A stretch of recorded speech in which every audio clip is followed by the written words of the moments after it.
mag-subscribe ka na. Hello, hello, hello, hello, universe. Hello mga buweks, magandang gabi sa inyong lahat, galaw-galaw para hindi mapaimbornal. Hello sa ating mga subscribers dyan, ganun din sa ating mga new subscribers. Welcome to Parade of Beauty. If you are here tonight, welcome to the new era of beauty. Beauty is in you, o Jimba. Kamusta naman kayo mga buweks? Magandang gabi sa inyong lahat. Ayan, sana nagkaroon kayo ng magandang buhay, magandang araw ngayong gabi, o Jimba. Tulad ko. Charot. Hello sa mga nanonood dyan, 1 million viewers. Please don't forget to subscribe to my channel. Click your notification bell para mas updated kayo sa ating mga chika everyday and night sa mundo ng pageantry. And please like this video. Thank you. Ayun, anyway mga buweks, mabilisan lang no. Ay, napindot ko yung laruan ng anak ko. Tumakol.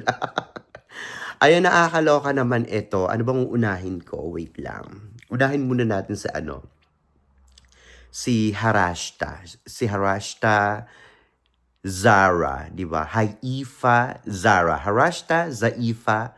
Ano ba yun? Harashta. Ay, nakalimutan ko yung pangalan niya. Basta yun na yun. Harashta Zafra. Ayan.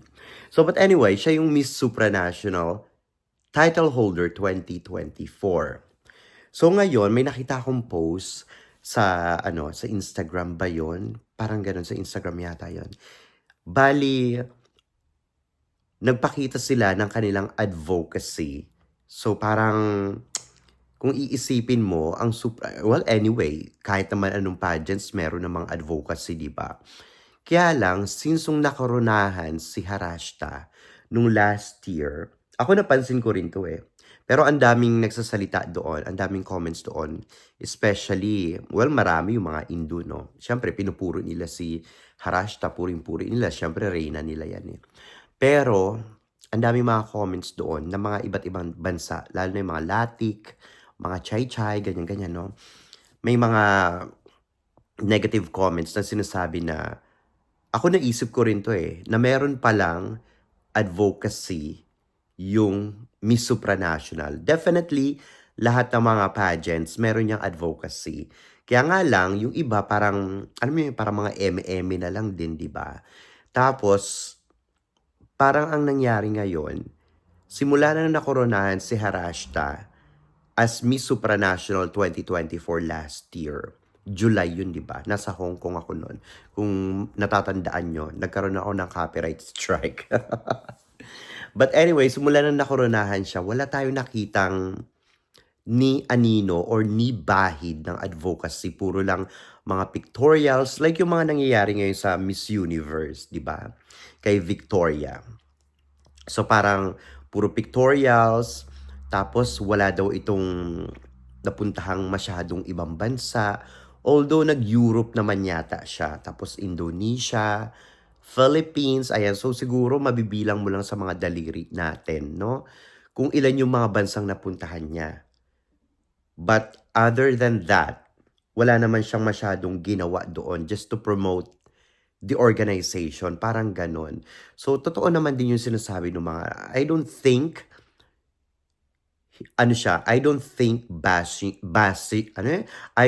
bashing siya. I think it's more on real talk yung mga nasa comment section. So parang, syempre kung iisipin mo, oo nga naman, simula nang nakoronahan siya, wala tayong nakitang advokasya ng supranational, di ba? So parang ang nangyayari lang, hindi katulad nung last year, nung 2023, yung nanalo, ano ba yung Ecuador ba yun, kung hindi ako nagkakamali. Di ba meron siya mga advocacy na mga pinapakita within that year, di ba? Pero itong si Harashta, puro lang, pictorials lang, puro punta lang dito. Kumbaga wala masyadong kaganapan kung i-check nyo yung supranational Instagram account or Facebook page. So walang makikita doon, wala kang masyado kundi puro pictorials lang. Parang halimbawa nagpunta siya sa ibang bansa, tapos yung pictures, hindi siya ina-upload lahat or yung video. Parang after few months or after a month, ganyan, i-upload siya, parang ganon. Para lang ma-update yung kanilang Instagram account, which is fine. At least nakikita natin yung mga kaganapan ni Harashta, di ba? Na nag-enjoy siya dito sa bansang ito. Pero syempre kung iisipin mo nga, medyo parang nakakalungkot din isipin. Syempre si Harashta, naghirap din yan to clinch the crown of supranational, di ba? Syempre parang ikaw kung reigning queen ka, syempre ini-expect mo magkakaroon ka ng maraming exposures, magkakaroon ka ng maraming kaganapan, kung ano yung advocacy mo, i-expose yon. Definitely itong si Harashta, meron siyang sariling advocacy. Kaya nga lang, hindi na na-highlights dito sa supranational kahit na siya pa yung nakoronahan. So parang kung iisipin mo, pag nag-join ang isang babae or kandidata sa isang pageant, and then ilalaban mo sa international pageant, no? Syempre, dream come true yan sa mga girls. Para, syempre, bukod sa gustong sumikat, gustong magkaroon ng pangalan, bukod pa dyan, gusto nilang ma-highlights yung kanilang advocacy kasi para, alam mo yun, maraming makapansin. Kumbaga, ano to parang awareness, no? Sa buong mundo na, ay, merong ganito pala, kailangan pala ng Indonesia ng ganito, ganyan. O may mga ganito palang ano sa Indonesia. So, parang alam mo yun, para yung bansa mo, makilala siya or mapansin siya worldwide na may mga pangangailangan pala na dapat tugunan. 'Di ba? So parang hindi natin nakita 'yon sa supranational. So yan yung mga sinasabi nila sa comment section. Nung binabasa ko yun, sabi ko, oo nga no, parang nung simula na nakoronahan siya, wala talagang nakita na advocacy kay Harashta. 'Di ba? Kumbaga nung nagkaroon sila ng kailan ba yun, last year 'di ba? Yung kanilang Supra Chat, 'di ba binabanggit ng bawat kandidata doon yung kanilang advokasya, yung kanilang personal lives, 'di ba? Yung kanilang mga gustong mangyari. Basta 'di ba yung mga ano doon, mga bugahan doon. Etong si Harashta, talaga namang sinasabi niya kung ano yung kanyang advocacy, yung kanyang purpose, kung ano yung gusto niya, kung ano yung dapat ganito, dapat ganyan. Pero parang ang nangyari, puro lang pictorials na wala namang kaano-ano, di ba? Parang, I don't know, sumakit na siguro yung mata niya, kaka-pictorials, di ba? So, yun yung mga ano, yung mga hinaing na mga ano. Hindi naman yung parang binabash ng, ano mo yun, na masama. Kumbaga, tingin ko dun sa mga comments doon, parang ano yun, masasabi kong real talk.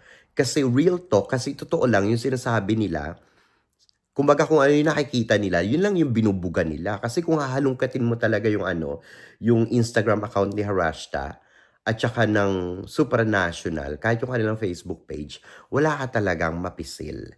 Talagang walang-wala talaga. Parang puro lang ano, punta dito, punta doon, tapos pictorials, ganyan-ganyan. Wala lang. Nakakalungkot lang, no? Sana yung supranational next time, hindi man kailangan mag-focus sa advocacy, pero pagtuunan ng pansin. Kasi isa yan sa mga dahilan kung bakit sumasali yung mga girls sa or let's say sa beauty pageants, no? Hindi lang national pageants. Of course, international pageant, 'di ba? Isa 'yan sa kanilang advokasya. Meron silang mga ipinaglalaban kasi kung hindi mo makikita yung advokasya, parang nawawala yung essence nung isang organization, 'di ba? Kaya nga may mga ganyan, pageant kasi 'di ba, nauso 'yan, Miss Universe, Miss World, Miss Earth, Miss International, yung mga advokasya. So ngayon nasundan na ng mga minor pageants, wala na yung advokasya, 'di ba? Kahit nga major parang ang may advokasya na lang ngayon yung ano, yung Miss Earth na lang talaga, 'di ba? Yung Miss Earth na lang yung legit na nakikitaan natin na alam mo yun, yung advocacy talagang inaano nila, fino-flaunt nila, no? Kitang-kita natin yung advocacy ng Miss Earth. Di ba, nakakatuwa yun. Sana ganun yung mangyari sa lahat ng mga international beauty pageants, no? Na makikita natin yung mga ganyan-ganyan. Well, good luck sa kanya dahil nga alam nyo naman na si Harashta ay mukhang minamadali na rin ang kanyang reign ng supranational, di ba? Dapat July pa yan. Hindi na masama kasi nga sa June. Pero syempre, may isang buwan pa. 'Di ba? Kumbaga, kung iisipin nyo na ilan buwan ba? 11 months lang siyang ano, maigsi lang. Well, si Andrea Mesa nga, parang 9 months lang yata naging ano, 'di ba? Naging Miss Universe. Pero okay lang yun. That's Miss Universe, 'di ba? But anyway, itong supranational, parang kung iisipin mo, bakit hindi tatapusin yung kanyang reign, di ba? So, ang daming nagsasabi na kesyo daw wala nga daw kinita or hindi daw siya mabenta or alam mo yun, hindi popular, mga ganun-ganun siguro. Tulad nga ng sinasabi ko sa inyo, yung mga girls, lalo na sa Philippines, no, pag sumasali ng beauty pageants, maganda talaga yung makuda din, hindi lang yung puro ganda. Kasi kung puro ganda ka lang, how would you promote the organization, 'di ba? Eh hindi rin natin alam kung ano yung kaalaman ni Harashta no or nung ibang alam mo yun, queens, no? Kung bakit ganun na lang yung mga nangyayari, 'di ba? Parang wala tayong masyadong mapiga, 'di ba? Wala tayong masyadong makita, 'di ba?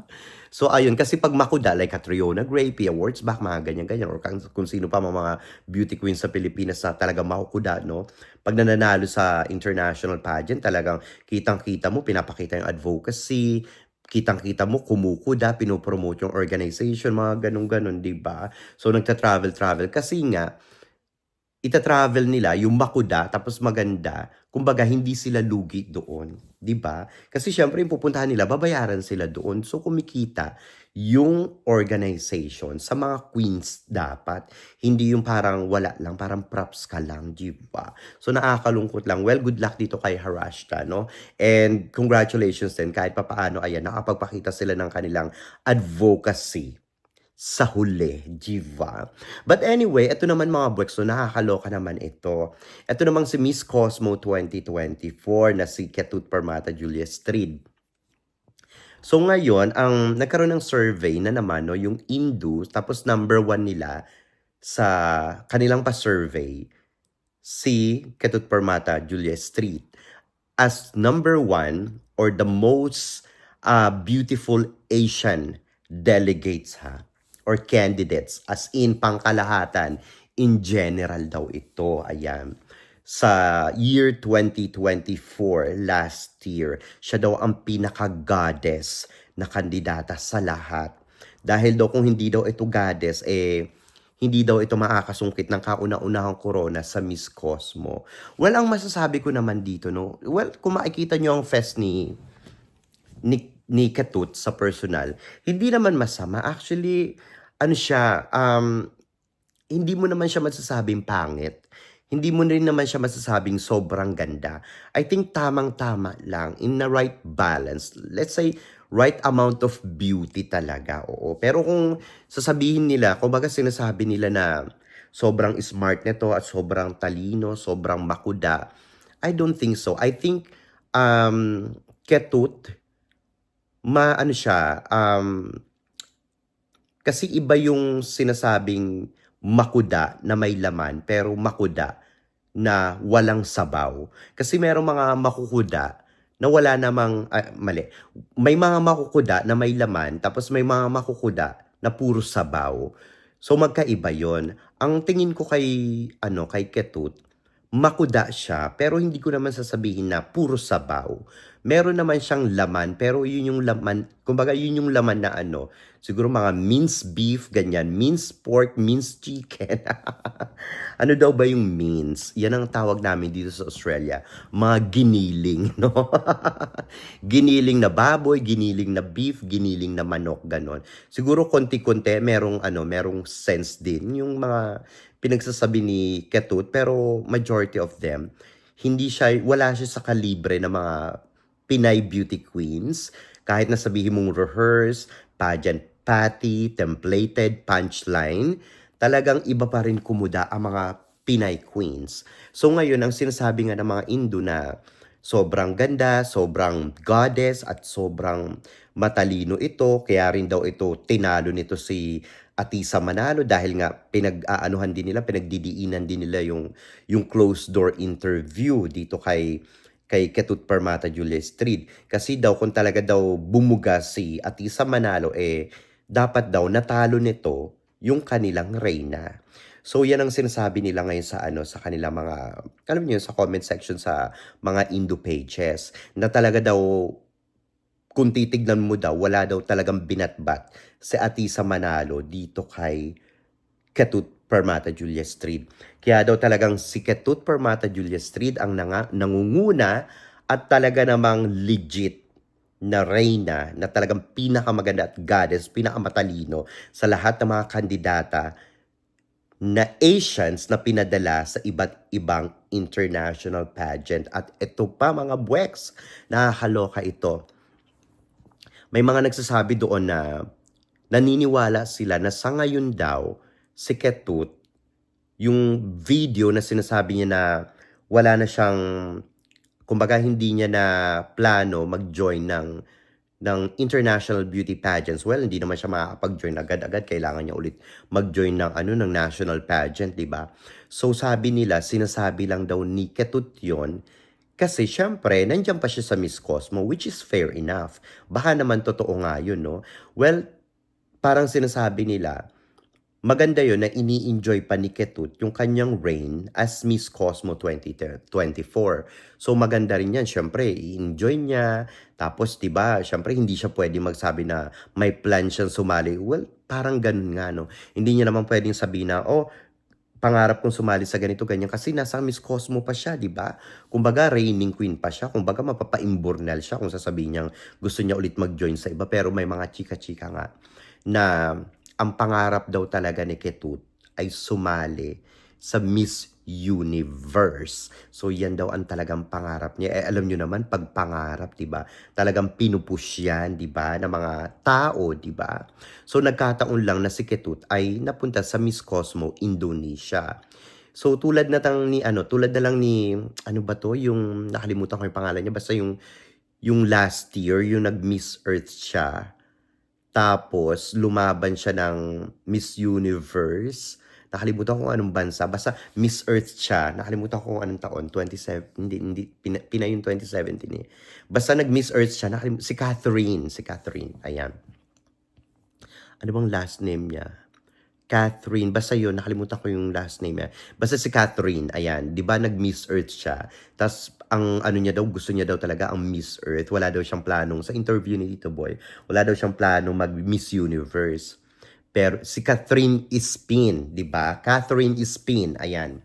So ngayon, biglang nag-Miss Universe siya, di ba? Lumaban siya ng Miss Universe sa bansa niya, pero nung last year, pero napa-imburnal siya, di ba? Hindi siya nanalo. Nag-runner up lang siya. So, ayan, hindi mo rin naman malalaman kung ano yung takbo ng panahon, di ba? Dahil nga pangarap ito ni Ketut. So, hindi rin natin alam, baka nga totoo yung mga sinasabi ng mga Indo na sinasabi lang nito na eme-eme lang yun, no? Kasi nga, syempre, kasama nito si si Bawang, di ba? Tapos bukas makalawa after few years, biglang magjo-join ito ng Miss Universe Indonesia, di ba? So, ayun, talaga daw, mas gusto daw ng mga Indo, natutuwa sila sa Miss Cosmo, pero mas gusto nila na si Ketut ay lumaban talaga na Miss Universe kasi nga nakikitaan nila ito na sobrang ganda at matalino. Kaya daw talaga para sa kanila, Miss Universe daw dapat ang targetin at isunod ni Ketut at tutulungan daw nila itong i-push talaga si Ketut para makalaban sa Miss Universe o Jimboa. Nakakaloka itong mga Indo na ito. Talagang lahat gagawin nila kahit na ano. Diba? Talagang tiwalang-tiwala sila sa kanilang mga reyna, diba? At kahit daw si Harasha, pang Miss Universe din daw ang beauty at talino nito, diba? Anyway, mga buweks, ano masasabi nyo dito sa ating mga chika ngayong gabi? Mag-ingay kayo sa ating comment section para makita ko rin ang inyong mga opinion. Hanggang sa susunod natin mga chika-chikahan. Bye for now, mga buweks, and I love you all. Bye! See ya!